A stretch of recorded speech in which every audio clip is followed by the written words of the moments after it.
बिस्मिल्लाहिर्रहमानिर्रहीम। अस्सलाम वालेकुम नाज़रीन। तो आज का हमारा टॉपिक है एक बादशाह और कीमती मोती।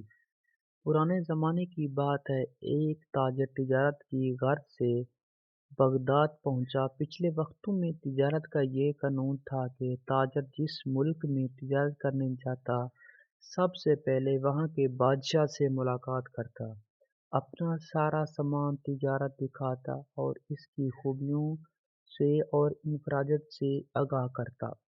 चनोचा इस ताजिर को भी बगदाद पहुंचने के बाद बादशाह की दरबार में पेश कर दिया गया। ताजिर ने बादशाह के हजूर तैफ पेश किए, फिर माल तिजारत निकाला और एक एक चीज़ की खूबी बयान करते हुए दिखाने लगा। हजूर, ये पानी से चलने वाली घड़ी है जो मैंने यूनान से खरीदी है। ये कालीन है जो मैंने ईरान से खरीदा है और ये ख़ास रेशम के तार से बना है। ये कलम मुलाहिज़ा फरमाइए जो मैंने जापान से बहुत महंगे दामों खरीदा है। ताजिर ने एक एक माल की अहमियत बयान की।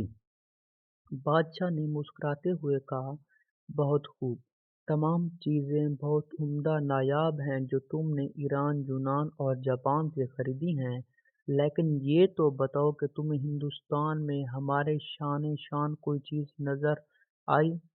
ताजिर ने बादशाह को मुतासिर करने के लिए कहा, यूं तो बादशाह सलामत, आपके शान बहुत चीज़ें थीं, लेकिन जो चीज़ मुझे पसंद आई, इसको हासिल करने के लिए मुझे कुछ अरसा वहाँ क़याम करना पड़ता, जबकि मेरे पास सिर्फ़ 2 दिन का वक्त था। बादशाह ने पूछा, अच्छा वो क्या चीज़ थी? ताजिर बोला, जनाब वो एक मोती है और इसकी ख़ास बात ये है कि वो दूसरों को बांटने से बढ़ता है। इसको कोई चुरा भी नहीं सकता और इसे मोती से बहुत सारे ज़ेवर भी बनाकर पहने जा सकते हैं। बादशाह बहुत मुतासिर हुआ और कहने लगा, मैं इसे हासिल करना चाहता हूँ। इसने फ़ौरन अपने एक ख़ास वज़ीर को माए व सामान सवारी इस हिदायत के साथ रुख़सत किया कि अब वो मोती लेकर ही लौटे। वज़ीर अपने मकसद के लिए निकल पड़ा। जंगलों, समंदरों, पहाड़ों और सहराओं का गर्ज़ ये कि हर जगह की खाक छान मारी, वादी-वादी घूमा, हर शख्स से इस नादिर व नया मोती का पूछा, मगर सब ने ये ही कहा कि ऐसा कोई मोती नहीं है जो चोरी न हो सके और इससे बहुत सारे ज़ेवर बन जाएं। लोग इसकी बात सुनकर हंसते और कहते, मुसाफिर पागल हो गया है। यूं ही नाउम्मीदी के साए गहरे होने लगे, लेकिन बादशाह के सामने नाकाम लौटने का खौफ इसको चैन नहीं दे रहा था। वज़ीर ने हर मुमकिन कोशिश कर ली कि ऐसा मोती मिल जाए, लेकिन ये न मिल सका। सो इसने वापसी का इरादा कर लिया। वज़ीर अपनी नाकामी से ज़ोर-व-क़तार रोता हुआ जंगल से गुज़र रहा था। रात काफ़ी हो चुकी थी और वज़ीर बहुत थक भी गया था। एक दरख्त के पास आराम के इरादे से लेटा ही था, इस लम्हे एक रोशनी अपनी जानिब बढ़ती हुई नज़र आई। पहले तो वज़ीर डर गया, मगर फिर एक आवाज़ ने इसको हौसला दिया, अरे नौजवान, डरो मत, मैं अच्छी परी हूँ, बता तेरे साथ क्या मसला है?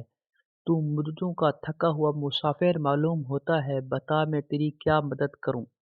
वज़ीर ने अपनी दास्तान कह सुनाई कि इसे जिस मोती की तलाश थी वो कहीं न मिला।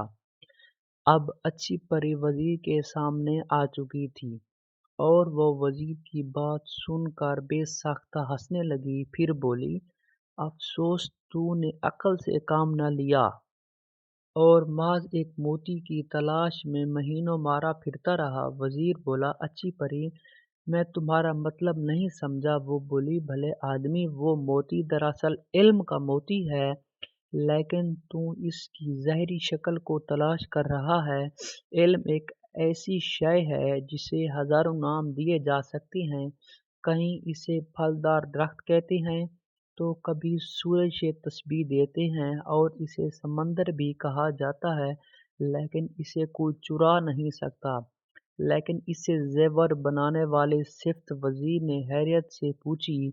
परी ने मुस्कुराते हुए कहा, इल्म की बहुत सारी सिफ़ात हैं, تم اس موتی کی صورت کو کیوں تلاش کرتے ہو؟ یاد رکھو، ہر شے کی تصویر کا تعلق اس کے نام سے نہیں بلکہ اس کی اندرونی خوبیوں سے ہوتا ہے۔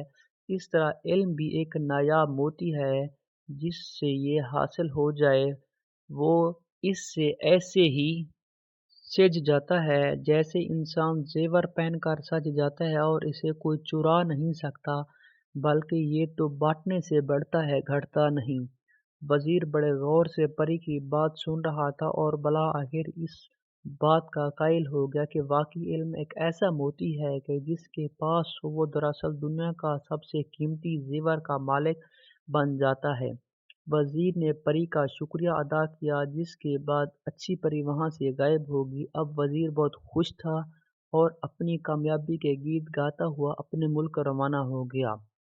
وہاں پہنچ کر اس نے بادشاہ کو علم کے موتی کے بارے میں بتایا اور سمجھایا، تو بادشاہ بھی پری کی بات قائل ہو گیا کہ صرف علم ہی وہ موتی ہے جسے کوئی چرا نہیں سکتا۔